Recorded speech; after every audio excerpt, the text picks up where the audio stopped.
నమస్తే welcome to tree media. ఈ రోజు మనతో సీనీ క్రిటిక్ దాసరి విజ్ఞాన్ గారు ఉన్నారు. నమస్కారం అండి. మోహన్ బాబు గారి విషయంలో ఒక పర్టికులర్ పర్సన్ పలానా ఒక చోట కంప్లైంట్ ఫైల్ చేశారని చెప్పేసి అన్నారు. ఆ కంప్లైంట్ అది మొత్తం ఒక డిస్కషన్ అయితే at the bottom of the discussion ఒక చిన్న పాయింట్ని మెన్షన్ చేశారంట. ఆ కంప్లైంట్ ఫైల్ చేసిన వ్యక్తి ఈ ప్రాపర్టీ ఏదైతే ఉందో సౌందర్య గారి ప్రాపర్టీ, ఆ ప్రాపర్టీని మనోజ్ గారికి రాసివ్వాల్సింది అని చెప్పేసి రాసివ్వాల్సిందే అని చెప్పేసి మెన్షన్ చేశారంట. అసలు ఈ ఈ ఈ ఇష్యూ అంతా కూడా మోహన్ బాబు గారిది సౌందర్య గారిది అయితే అసలు ఈ ప్రాపర్టీ అనేది మనోజ్ గారికి అనే పాయింట్ ఇక్కడ ఎందుకు మెన్షన్ చేయబడింది? అసలు మనోజ్ గారికి ఏంటి దీని గురించి సంబంధం? ఎట్ ద సేమ్ టైం ఒక ప్రొడ్యూసర్ కూడా మనోజ్ కుమార్ గారి మీద ఒక కంప్లైంట్ ఏదో ఫైల్ చేయబోతున్నారని చెప్పేసి అంటున్నారు. దేనికి సంబంధించేది? అది పర్సనలా లేదంటే లైక్ ఇండస్ట్రీకి సంబంధించా లేదంటే దేనికి సంబంధించింది? ఫస్ట్ మనోజ్ పేరు ఒక రకంగా వినబడింది, రెండో రకంగా వినబడబోతుంది.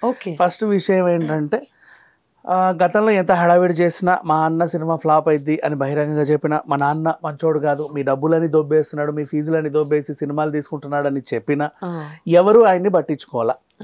మోహన్ బాబు యూనివర్సిటీలో అక్రమాలు జరుగుతున్నాయి అని చెప్పి విద్యార్థి సంఘాలను తీసుకెళ్లిన అక్కడ రుజువు ఏం లేదు కాబట్టి వాళ్ళు కూడా సైలెంట్ అయిపోయి మనోజ్కి ఎలాంటి సపోర్ట్ చేయాల. ఇప్పుడు చెప్పాడు అక్రమాలు జరుగుతున్నాయి, అక్రమాలు అన్నారు. విద్యార్థి సంఘాలు వచ్చేసాయి, ఏంటి అక్రమాలు అని. మనోజ్ గారు చెప్పండి ఏంటి అక్రమాలు అంతే జరుగుతాయి, అంతే మీరు చెప్పేయండి. అమ్మో తేడాగా ఉంది ఇదేదో. ఈయన ఏదో పర్సనల్ గ్రడ్జ్ పెట్టుకొని వాళ్ళ మీద లేనిపోని ఎలిగేషన్స్ పాస్ చేసినప్పుడు మేము ఒక రెస్పాన్సిబుల్ స్టూడెంట్స్ కి అండగా నిలబడాల్సిన సంఘాలం కాబట్టి ఈ పర్సనల్ గ్రడ్జ్ ఎంట పెట్టుకొని వస్తే రేపటి రోజు మా మీద ఉన్న గౌరవం కూడా పోద్ది. అది ప్రూవ్ అయిందా? పర్సనల్ గ్రడ్జ్ అని చెప్పి ప్రూవ్ అవినా అవ్వకపోయినా ఆ పెంటని ప్రూవ్ చేయాల్సిన అవసరం కూడా లేదు. అసలు విషయం ఏంటంటే విద్యార్థులకి ఈ ఫీజులకి ఆ అక్రమాలకైతే సంబంధం లేదు. అది ప్రూవ్డ్. ఎందుకంటే ఇప్పటి వరకు అన్ని వేల మంది పిల్లల్లో ఒక తల్లిదండ్రులు అండి వచ్చి మోహన్ బాబు మన మోసం చేశాడండి అన్నారా? ఇన్నేళ్ల చరిత్రలో ఎక్కడైనా సరే, not only students or whatever, Mohan Babu గారు కొడతాడు, తిడతాడు, అరుస్తాడు, కరుస్తాడు అన్నారే తప్పితే మోహన్ బాబు మోసగాడని ఎవరూ చెప్పాల ఇన్నేళ్ల చరిత్రలో, ఇక మీదట కూడా. సో అదంతే, ఇంకా దాని గురించి మాట్లాడటం కూడా వేస్ట్. సో ఇక అసలు విషయం ఈయన ఏదో ఎలిగేషన్ పర్సనల్ గ్రడ్జ్ పెట్టుకొని వెళ్తే ఈయనకు అక్కడ మైలేజ్ రాలా, సరే వదిలేశారు అందరూ. ఏం చేస్తే మనం వస్తే ఏం ఉండట్లేదు అని చెప్పి రకరకాల మందిని దింపే ప్రయత్నం. ఇప్పుడు ఏం చేశారు, కన్నప్ప సినిమా గురించి మీరు ఆన్లైన్లో సోషల్ మీడియాలో రకరకాల మంది మీరు ఆధ్యాత్మిక గురువులమనో లేకపోతే ఈ భక్తి చెప్పేవాళ్ళు వచ్చి కన్నప్పని ఇట్లా మ్యాచింగ్ చేసుకుంటూ పాత కన్నప్ప కొత్త కన్నప్ప, అసలు శివుడు ఎలా ఉండాలి ఇక్కడ ఎలా ఉన్నాడు, పార్వతి ఎలా ఉండాలి ఇక్కడ ఎలా ఉంది, అసలు లొకేషన్స్ ఎలా ఉండాలి ఇక్కడ ఎలా ఉన్నాయి, నల్లమల అడవుల్లో జరిగిన కథ ఇది, ఆ అడవులు ఎలా ఉండాలి ఇక్కడ ఎలా ఉన్నాయి, ప్రతిదీ స్వర్ణముఖి నది ఎలా ఉండాలి ఇక్కడ ఎలా ఉంది, ఇట్లా వేరియేషన్ చూపిస్తూ జనాలను నెగిటివ్ చేస్తున్నారు. అంటే ఇప్పటి వరకు మనం చూసిందంతా కూడా లైక్ ఇప్పుడు కన్నప్ప మూవీలో మనం చూస్తున్న ఆ శివుడు అనే ఆ రూపం ఏదైతే ఉందో అది ఇప్పటి వరకు మనం చూడలేదు. బేసిక్ గా లైక్ ఎక్కడికైనా టెంపుల్ శివలింగానికి 100 రూపాయలు లేవమ్మా. ఎక్కడైనా సరే ఏదో రకంగా ఒక రకంగా లింగాలు ఉంటాయి. ఇలా లింగాలు ఉంటాయి, ఇలా కూడా ఉంటాయి. మనం చూడనంత మాత్రం లేదనేది అదో కొత్తదనం, వెళ్ళి చూడండి, తప్పేంటి. చూసిన తర్వాత కూడా సినిమాని కన్విన్సింగ్ అవ్వకపోతే అప్పుడు మాట్లాడండి. మూవీ కాబట్టి ఫస్ట్ వాచ్ చేయాలి. ఎగ్జాక్ట్లీ. ఆ ట్రైలర్ లో టీజర్ లో వస్తే దాన్నే పెద్ద పజిల్ గేమ్ ఆడినట్టుగా ఆడేస్తారేంటి, ఇది రౌండ్ అప్ చేసి అదైనా పజిల్ గేమా నీకు ఇచ్చింది? లేదు కదా, కాదు కదా cinema. They telling A story. First ఆ కథ ఏంటో వినిచావండి, తర్వాత కదా మీరు అన్ని వేరుకోవడానికి. ఒక కథ చెప్తారు, చరిత్ర చెప్పేటోడే లేడరా ముర్రో అంటే చెప్పే వాళ్ళని చెప్పనివరే. చావా సినిమా వచ్చింది, అంతకు ముందు ఆ శంభాజీ గారి కథ ఎవరు చెప్పలా. ఇప్పుడు చెప్పిన తర్వాత ఏడుపు వస్తుంది అందరికి, అరే ఇంత మంచి ఈ యోధుడిని మేము ఎందుకు మర్చిపోయాం ఇన్నాళ్ళు. అదేంటి, చాలా మందికి విగ్రహాలు కట్టాం, చాలా మందికి పెద్ద పెద్ద నీరాజనాలు ఇచ్చాం, ఇంత పెద్ద యోధుడికి మేము ఎందుకు మర్చిపోయాం. ఇక్కడ నుంచి అని ఇతనికి శిల్పాలు కడతాం, గుళ్ళు కడతాం, అది కడతాం, ఇది కడతాం, ఒక రోజుకి కేటాయిస్తాం, కావాలంటే నేషనల్ హాలిడే ప్రకటిస్తాం, ఇలాంటివన్నీ ఇప్పుడు వస్తున్నాయి. చాలా ఎమోషనల్ గా. నెక్స్ట్ శాకుంతలం సినిమా కూడా అంతే, భరతుడి కథ చెప్పారమ్మా వాళ్ళు, ఆ కథ చూసి చావండి. కథ కాకుండా అసలు ఈ గ్రాఫిక్స్ ఎట్లనో ఉంది, ఈ యాక్టింగ్ ఎట్లనో ఉంది, ఆ చెట్టులు పుట్టలు ఆకులు ఇవి కాదు, ఎందుకు మీకు అవన్నీ? ఫస్ట్ కథ వినండి, కథ విన్న తరువాత next go for other things. ఇది అది అది ఇది ఇది ఆ సినిమాలో ఉంది, అప్రిషియేట్ చేద్దాం. మీరు బాగానే చూస్తున్నారు సినిమాలు, వాట్ ఎవర్. పోనీ ఏదైనా లోపాలు ఉంటే చెప్పండి, నేర్చుకుంటారు. కావాలంటే మళ్ళీ పార్ట్ 2 3 తీసేటప్పుడు, నెక్స్ట్ సినిమా చేసేటప్పుడు చేస్తారు. ఇప్పుడు వీళ్ళు చాలా మంది సినిమా చూసి ఏమంటారు, ఇది బాగాలేదు అంటారు.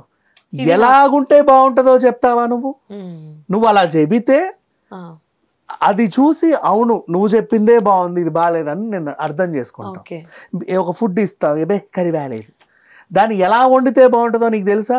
మనకి నచ్చింది ఎదుటోళ్ళకి నచ్చాలని లేదు, but okay movie point of వ్యూలో వాళ్ళు అలా తీసారు. మనం జస్ట్ మరీ ఇబ్బంది పెడితే పోకండి, వద్దు. బెటర్ నువ్వు దాన్ని ఏదో చేసే కంటే నువ్వు కథ తెలుసుకుందాం, అరే వీళ్ళు ఏం తీసారో చూద్దాం, అసలు ఆ కథ ఏంటో వినడానికి వెళ్ళండి ఫస్ట్.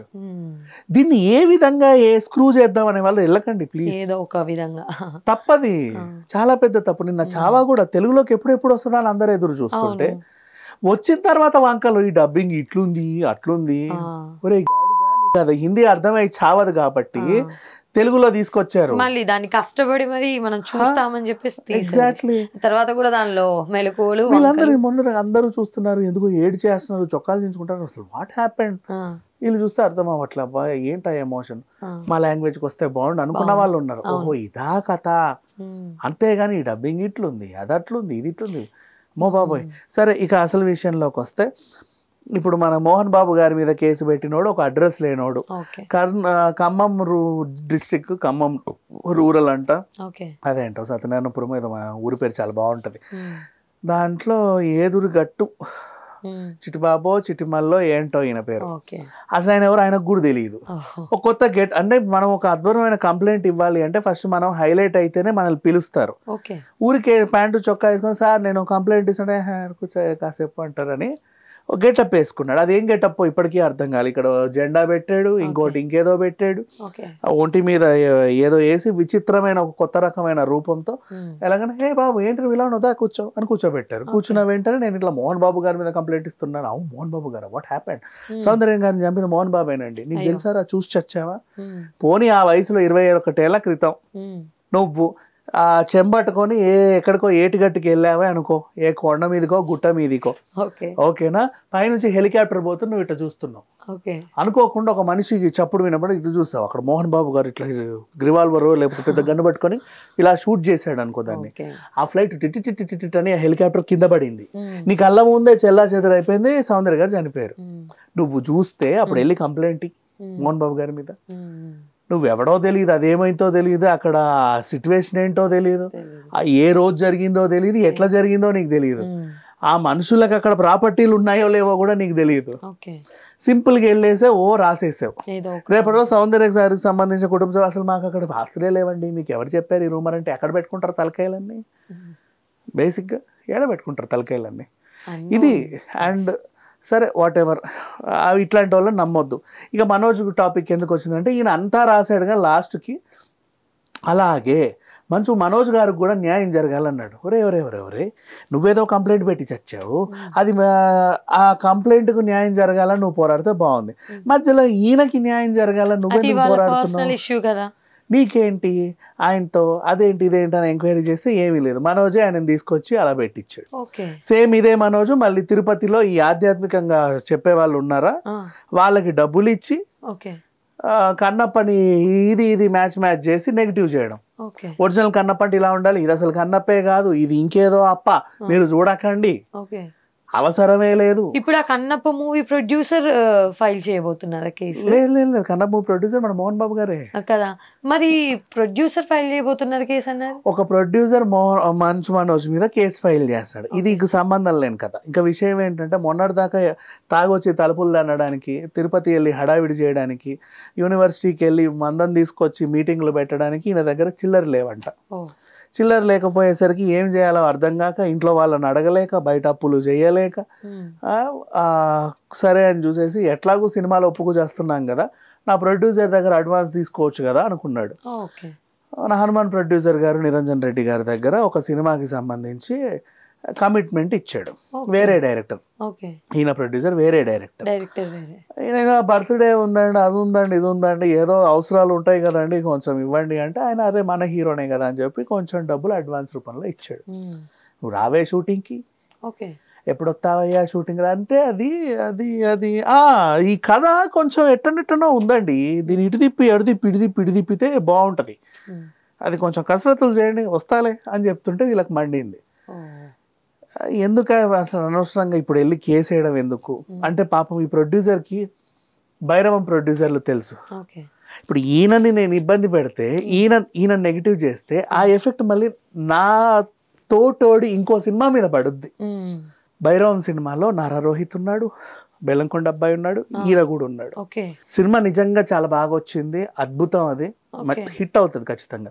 మనోజ్ కూడా బాగా చేశాడు, తప్పు అంటే బాగా చేసినప్పుడు చేసినట్టు ఒప్పుకుందాం, తప్పే ఉంది, బాగా చేశాడు. సినిమా నిజంగా బాగుంది, ట్రైలర్ టీజర్స్ అన్నీ కూడా చక్కగా ఉన్నాయి. వాళ్ళు రిలీజ్ చేసుకోవడానికి సిద్ధంగా వెళ్ళే టైంలో ఈయన ఇటు కన్నప్పని పోక్ చేస్తున్నాడు. ఆ నిర్మాతలు రోహిత్ గారు ఆల్రెడీ వార్నింగ్ ఇచ్చినట్టుగా తెలుస్తుంది. ఏమని, బాబు నువ్వు వాళ్ళ నీళ్ళని గెలికి మా సినిమాని ఎందుకు ఇబ్బంది పెడతావు, అప్పుడు వాళ్ళు కూడా వచ్చి మా సినిమాని ఇబ్బంది పెడతారు. ఫ్యాన్స్ అలా ఉంటారు, మరి అవసరమా? వాళ్ళు బాయ్కాట్ భైరవం అంటే ఏం చేస్తాం మేము? నీ గర్జేదైనా ఉంటే ఇంకో రకంగా తీర్చుకో, మా సినిమా అయ్యాక చూసుకో, నీ వల్ల మమ్మల్ని ఇబ్బంది పెట్టకు, మమ్మల్ని నమ్ముకున్న ప్రొడ్యూసర్ ఉన్నాడు, వాళ్ళ కడుపులు కొట్టకు చెప్పితే ఆయన సైలెంట్గా ఉన్నాడు. నేను సైలెంట్గా ఉన్నా, మరి వీళ్ళేమో కన్నప్ప రిలీజ్ సాంగ్ల మీద సాంగ్లు, టీజర్ల మీద టీజర్లు రిలీజ్ చేసి, నిన్న లవ్ సాంగ్ వచ్చింది, మొన్న ఇంకేదో సాంగ్ వచ్చింది, మధ్యలో ఇంకా వీళ్ళు అలా అలా పోతుంటే వీళ్ళని ఇబ్బంది పెట్టడానికి 2 మార్గాలు ఎంచుకున్నాడు. ఖర్చు తక్కువ ఈ మార్గాలకి. ఇప్పుడు ఈ గెటప్ ఆయన వెళ్ళేసి అడ్రస్ లేని ఆయన ఒక కంప్లైంట్ పెట్టాడు ఖమ్మంలో, అదో అడ్రస్ లేని కంప్లైంట్, దాన్ని ఎవడు పట్టించుకోడు, ఎందుకంటే జీరో. నెక్స్ట్ ఇక్కడ అంటావా, ఈ సోషల్ మీడియాలో భక్తి చెప్పే వాళ్ళందరికీ డబ్బులు ఇచ్చి 5,000 ఎంతో ఇచ్చి వాళ్ళ చేత కన్నప్పని బ్యాడ్ చేపిస్తాం, ఇదొకటి. సరే ఎంతన్నా ఏడు, నీ ఏడుపే వాళ్ళ ఎదుగుదల అనుకుందాం, ఎందుకంటే నువ్వు ఇబ్బంది పెట్టేది సొంత కన్నపేగునే,